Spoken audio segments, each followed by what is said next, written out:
Thank you. Hello, everyone. My name is Flavio Azevedo, and I'm a member of FORRT, the Framework for Open and Reproducible Research Training. And today I'll be presenting um, at Riot Science Club. And on behalf of the FORRT community, I'm delighted to be here and for the opportunity to introduce you to our organization and our initiatives. I also would like to thank Ali Hassan, Nadia Suleiman, and Samuel Westwood for their invite to present FORRT, but also extend it to support this amazing event on teaching and mentoring. There are so many amazing speakers, and I hope to learn a lot by listening to their insights. I cherish on the fact to be among the educators devoting their time and efforts towards integrating open scholarship into their teaching and mentoring. All right. So moving back to FORRT, when we started our initiative, there was a problem to solve that is basically the teaching and mentoring of open scholarship practices, but also the transmission from researchers to researchers and as well as trainers has at the time received very little attention. And as a result, it was very common that folks had very low access to materials, learning materials, but also students finishing their undergraduate and graduate studies without ever hearing about open scholarship practices. And as Julia Strand mentioned about the processes of science, learning more about how we accumulate knowledge, how we produce knowledge. So one way of thinking about all of this is to think about the scientific utopia, that is to say, how is it that we want to see our science moving forward? So the Center for Open Science has as a mission to increase openness, integrity, reproducibility of research, has proposed three pillars or guiding principles to steer science towards this so-called utopia. One is opening scientific communication, preference of having open access, etc. Restructuring the incentive structure to promote better scientific practices, and overall truth over publishability. And third, crowdsource science and big team science, citizen science, to promote large-scale collaboration and accelerate scientific progress. So we think that there is a fourth pillar that is necessary for us to achieve the scientific utopia, which is to integrate open research into our educational pipeline. So that is to say, familiarizing students, the future consumers of science, as Julia said, and practitioners of science, because we do science and research in other places other than academia. That's very an important point to make, with the intricacies of open scholarship. So by teaching and integrating this onto our educational pipeline, we are able to just produce better consumers of science and a better society. So in an effort to support the integration of these tenets into open scholarship movement, we founded FORRT. And we established it in 2018. It was established by PhD students and was today is mainly composed of early career scholars, but other members of the community are certainly welcome. We are about 450 people in total. It's a big community. And we represent fields of neuroscience, communication science, political science, psychology, medicine, mathematics, computer science, and so on. So far, we are a volunteer-based organization, and today I'll talk about our achievements, but you will see that for a volunteer-based organization, we achieved quite a lot. And as far as impact, we are preparing an initiative about our impacts, but one number that I can give it to you is that we get about 100 visits a day on our website. All right, before I explain our initiatives, let me talk to you a little bit about our major goals. So FORRT aims to build together with educators a path towards incremental, and that's important, adoption of principled teaching and mentoring practices. So step by step, right? Maybe one course at a time, maybe, just incremental, gradual steps. We also aim to generate a conversation about the ethics and social impact of higher education that is focused on openness, that is focused on epistemic uncertainty and pluralism, right? There's many ways in which we can acquire knowledge. So it isn't just one way or the right way. So that perspective is important, as well as focus on research credibility, right? It's important that our research is credible in all possible senses. And finally, FORRT tries to respond to the call of considering open science, or we like to say open scholarship, because it's more broad to include teaching and other fields of research like history and the humanities, as inclusive scholarship in the broadest sense. So we try to promote a discussion about the perceived importance attributed to different academic activities. So think how research is overvalued to the detriment of teaching, engagement with the community and public, etc. So we advocate for greater institutional recognition of producing educational resources, teaching and mentoring, and etc. Okay, so now to our initiatives. So first of all of our initiatives, they aim to be ongoing, dynamic, and that is to say that we're always trying to improve. We are very keen on receiving feedback from the community, and we design them to be easy to incorporate on a wide variety of settings. We try to make them fair, so abide by the FAIR principles.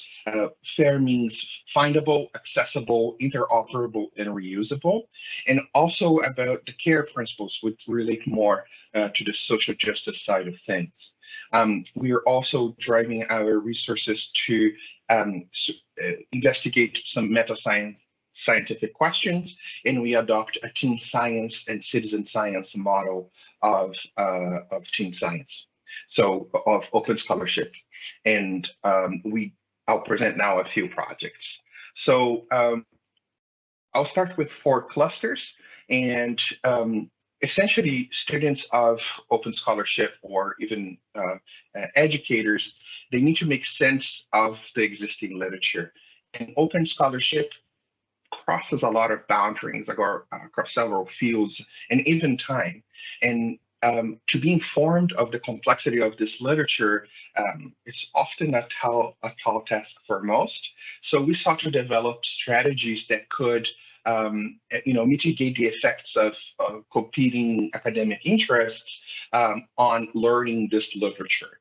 Essentially, we draw on the expertise of about 50 folks from the community to provide a comprehensive but hopefully straightforward, accessible didactic framework to understand the literature. So this is what 4 clusters is supposed to do.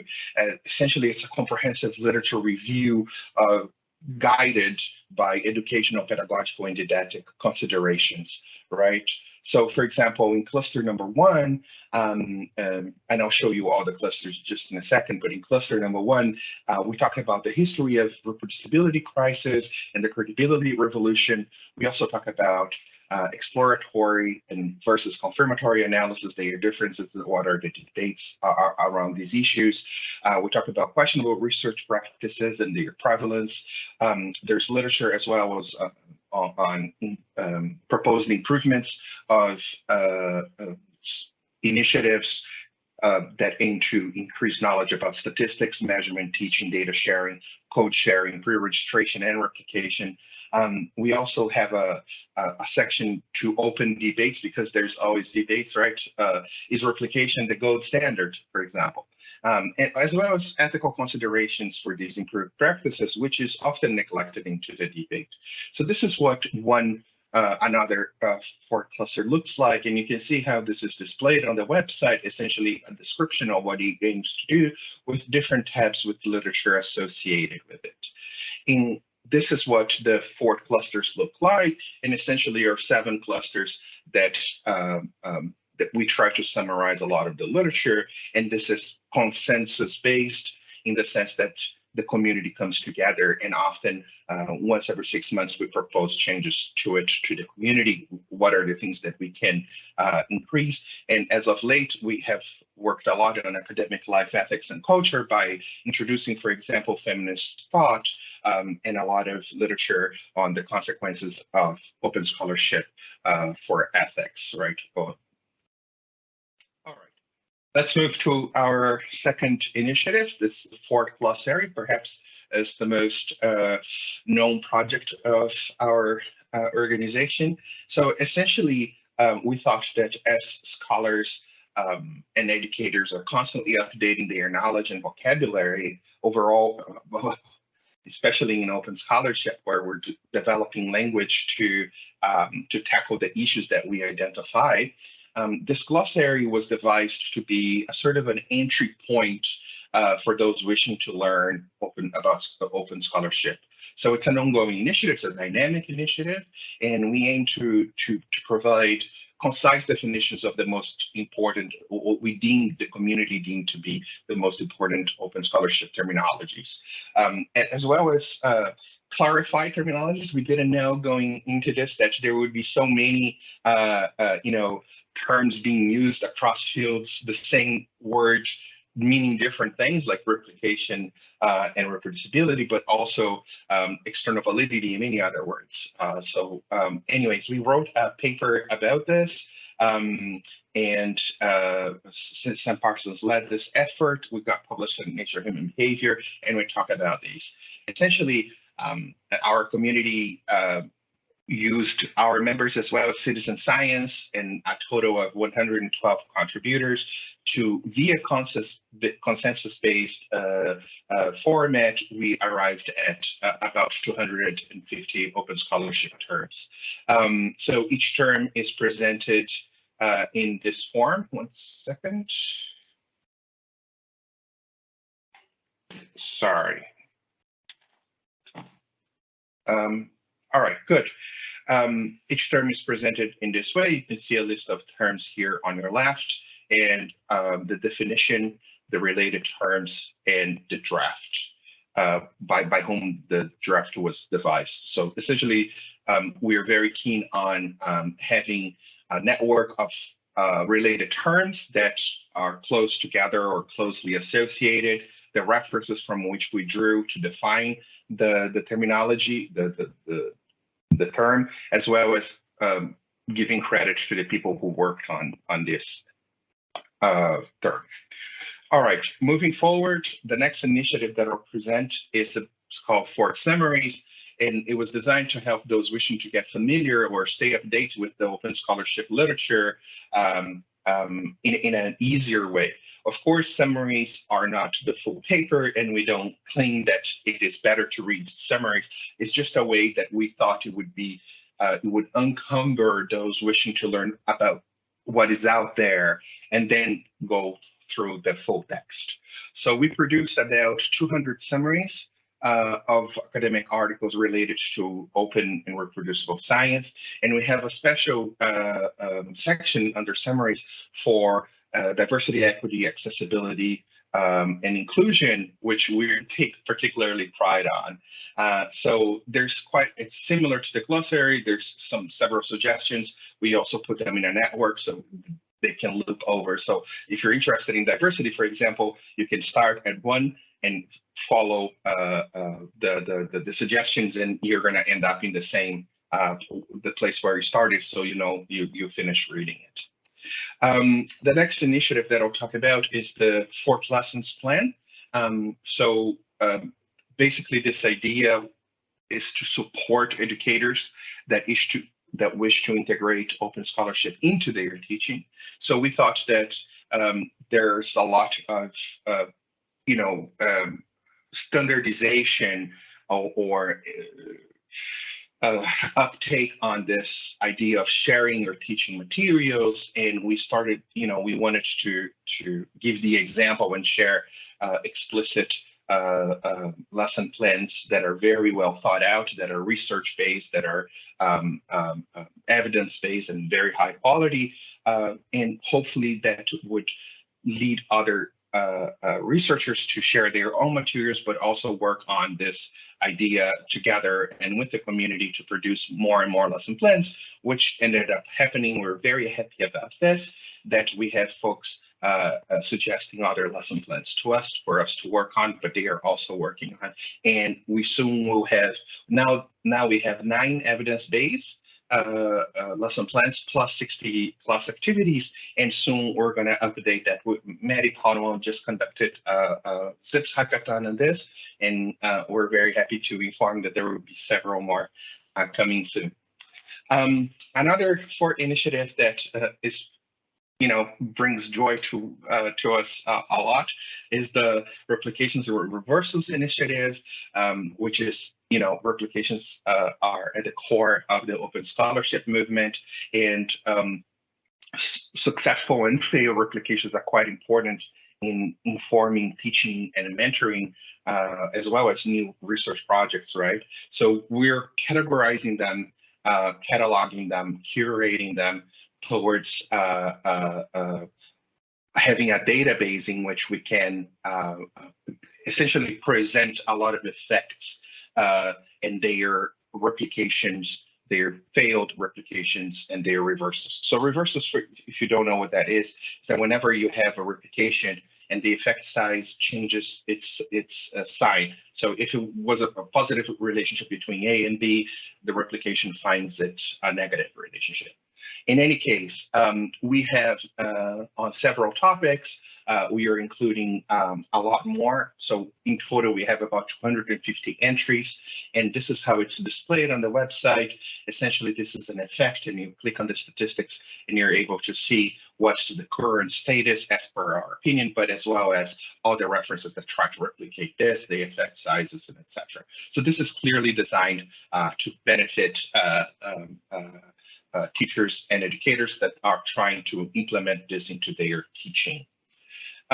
Moving forward, another project is the FORRT Impacts on Students project, and we sort of took a step back on this project, and we asked ourselves, all right, clearly normatively, open science is good, and it's an improvement to the way that we are teaching our students. But is it so? So we took a team science approach, and together with 75 collaborators worldwide, it's really a worldwide thing. And we reviewed and synthesized evidence to investigate the impact of embedding open and reproducible scholarship into teaching and mentoring. And our paper specifically looks at the impact of open scholarship into 3 students' outcomes. So scientific literacies, that is everything related to knowledge, skills, competencies, attitudes related to both scientific culture and doing science. So think of pre-registration and aiding statistical learning, but doing reproducible analysis and how that can enhance understanding for students. The other cluster is student engagement. So think of enjoyment of learning, motivation, future research behaviors, concentration, interest on working and research, etc. So think of students feeling like they could be a researcher, or having received training that they feel excited towards research. The third and final cluster is attitudes towards science. So this is widely researched. So think of perceptions of science, trusting science, feelings towards particular practices, etc. And I won't spoil the results. You can check our preprint here. And we found some pretty interesting stuff. So I recommend you to check it out. So I'll move on to the Neurodiversity Project. And for those of you who don't know, neurodiversity is essentially a non-pathological variation in the human brain that affects sociability, learning, attention, and other mental functions. And we think at FORRT that this minority has received very little attention, and we want to sort of combine the open scholarship tenets with neurodiversity movement to empower underrepresented scholars. And we're going to do so by creating a database of research conducted by neurodivergent researchers, as well as providing a syllabi on how to enrich your teaching and mentoring with neurodiversity work. We recently produced a position statement whose title is Bridging Neurodiversity and Open Scholarship, How Shared Values Can Guide Best Practices for Research Integrity, Social Justice, and Principal Education. And essentially, what we argue is that neurodivergent individuals are often stigmatized, devalued, and objectified. And we present several perspectives from different neurodivergent scholars from our community who have personal lived experiences with neurodivergence, and we discuss how research and academia can and should be improved to accommodate certain needs, and how together we can improve research integrity, inclusivity, and diversity. So it describes systematic barriers, issues of disclosure, directions and prevalence of stigma, intersection of neurodiversity with open scholarship movement, and provide recommendations, of course, on how we can do this better. And I want to show you these two graphs here. On your left, you have how neurodiversity is a graph, on how neurodiversity relates to social justice and open scholarship and everything. You know, we take a fairly intersectional approach to this. And something that we take particularly pride of is on your right, which is how we define our authorship order for this work. And essentially, it's through what is called academic wheel of privilege, in which we rank ourselves in terms of privilege. So every privilege for your skin color, your sexuality, your career stage, your caring duties, your language, citizenship, etc., body size, and so forth. And we order our collaborators like this, and we think this is a very ethical way to go about it, and sort of a solution of teen science in giving credit, because a lot of the teen science that is done nowadays still gives most of the credit to the people that are most privileged, and we think that perhaps there is a better way to go about this. I'll go, just because I'm keenly aware of time, I'll go a little bit fast now. I'll talk about FORRT pedagogies, which is just a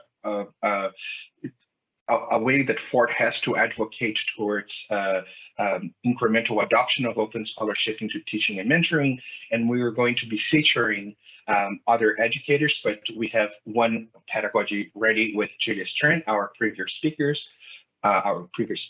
who is amazing and does very amazing open teaching, and all her materials are shared in our Pedagogies page, and we'll be doing this with several other scholars. So FORRT has gotten funds to do this, and we're going to ramp up our pedagogies. We also have a curated list of resources, so there's a team devoted to collating resources in general about open scholarship, and we put it in a database and we increment it in several different ways, but majoritarily with metadata and keywords, so you can easily search on this box here whatever you're looking for. We have also a collection of syllabi, similar to what Julia Strand mentioned, that there is an OSF repository. We also collect and have been collecting for 4 years several syllabi there, so you can take, and we also have provided our syllabi based on our FORRT clusters, which is a 9 weeks of seminar of teaching open scholarship and mentoring. So it's a really nice thing, and you can directly copy from our GDocs into your own computer and modify it any way you want. We also have initiatives towards social justice in academia, and we have open office hours, remote mentorship program, and support for underrepresented and underprivileged ERCs. And we're partnering up potentially with 2 organizations now to invest a lot more time on this.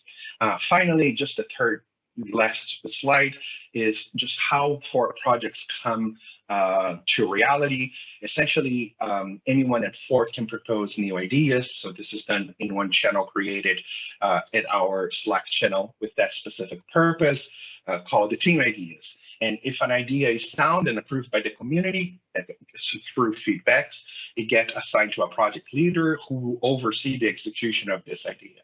The idea is then shared across FORRT Slack channels, and we create a specific channel with that project. And we also advertise this on social media to reach out to potentially interested folks. You know, we really are working on reaching out outside of our community. Over time, we hold meetings specific to that project and oversee its progress, division of tasks, etc. And when the project is ready or close to ready, we add it to our website to ensure that it's findable, you know, fair, and to whoever is interested. And we spread the word via social media again. So some projects are dynamic in that they enter this new phase in which people continue to collaborate. So we design every project so it can be dynamic. And after we try also to always write a manuscript so that we can assign credit for their people's work. And after initial draft is ready, FORRT community is invited to revise the paper, to provide feedback and contribute to it. That's pretty much it. Thank you so much for putting up with me for so long. Thank you. I look forward to the panel.